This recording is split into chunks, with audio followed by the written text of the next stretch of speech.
Dok, ako po yung nag-conduct ng... RJ, dito ka pala.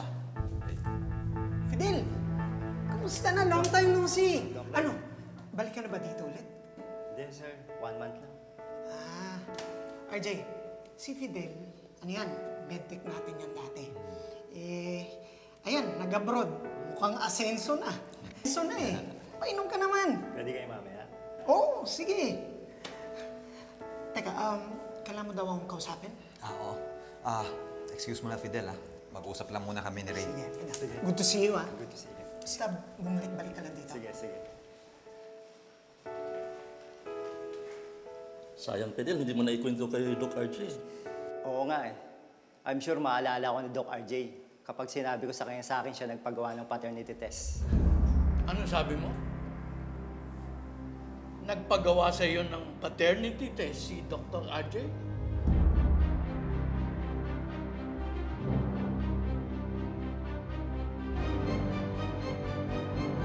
Doc, coffee.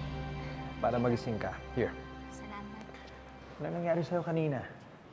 Parang ngayon ka lang sumablay, Sharpshooter ka kaya? Medyo puyat kasi ako, Dok, eh.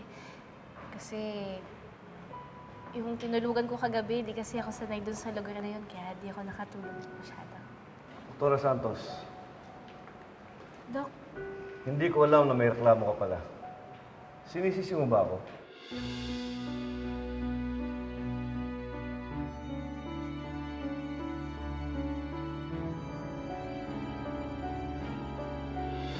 Bakit nagpagawa ng paternity test si Dr. RJ? Para kanino? At kailan nangyari ito? Sorry po, hindi ko po lahat masasagot yan.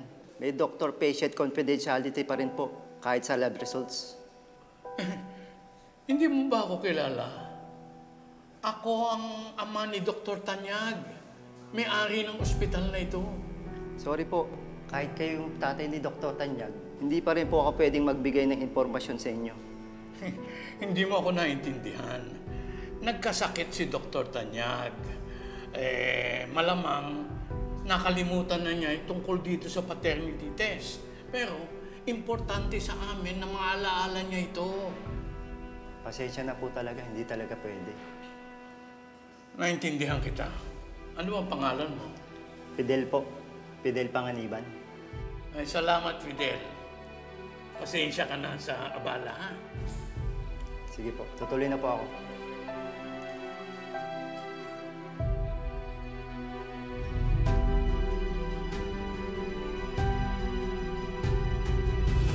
Dok, hindi po.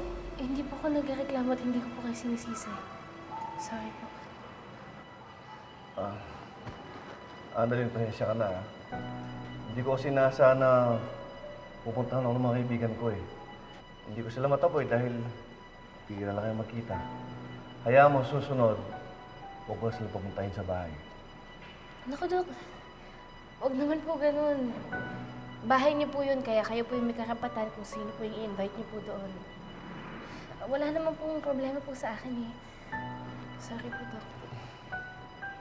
Annalyn, ako nga nahihiya sa'yo, Kasi naapektuhan yung trabaho mo.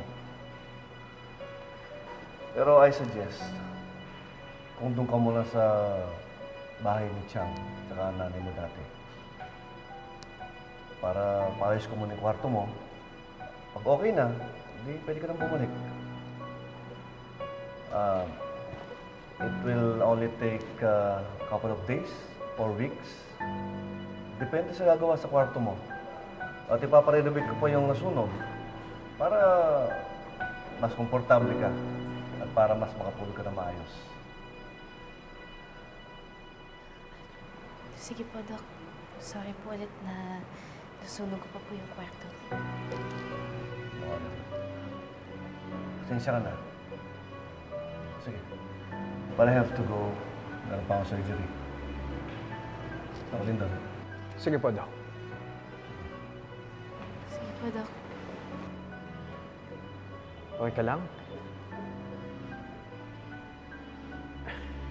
Lalim na. Mukhang okay naman yung suggestion ni Doc Carlos, di ba?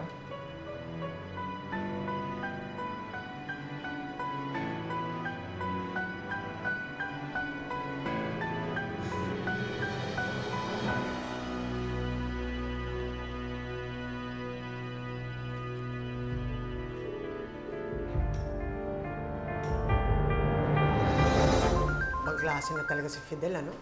Asenso na.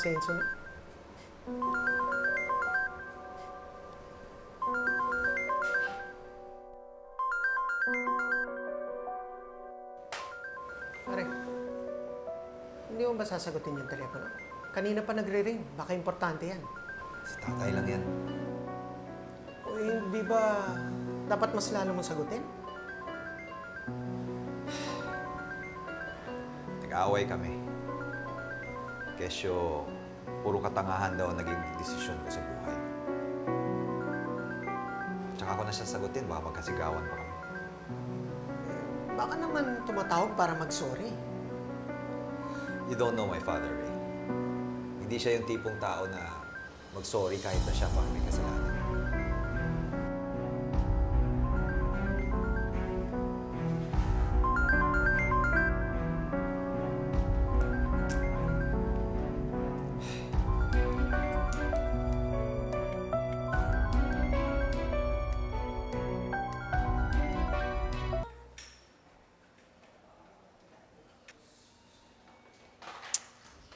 Ayaw mo talaga akong sagutin, ha?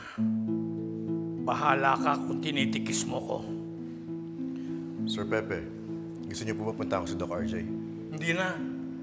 Asikasuhin mo na lang yung pinagagawa ko, okay? Sige po, sir. Excuse me po. Nurse! Boss!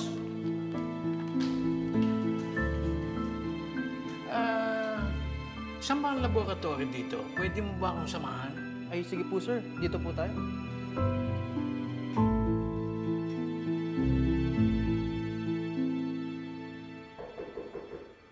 Pasok. Nay? Oh, anak. Nay. May sasabihin lang po sana ako sa'yo. Ano yun? Mamaya po, doon po muna ako uwi sa atin, ha?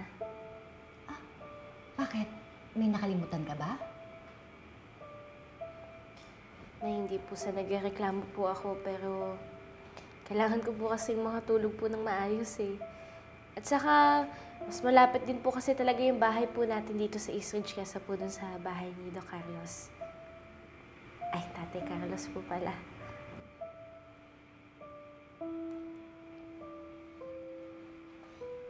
Anak, trabaho ba talaga yung dahilan o naaalangan ka na nakikisama ka kay Carlos? Naku na, hindi po. Kakakausap nga lang po namin ni Tay Carlos, eh. Sabi niya po na ayos niya po yung kwarto ko. Tapos kapag naayos niya po, babalik po ako doon. So, ang ibig mong sabihin, kapag naayos na yung kwarto mo, babalik ka na sa amin? Opo.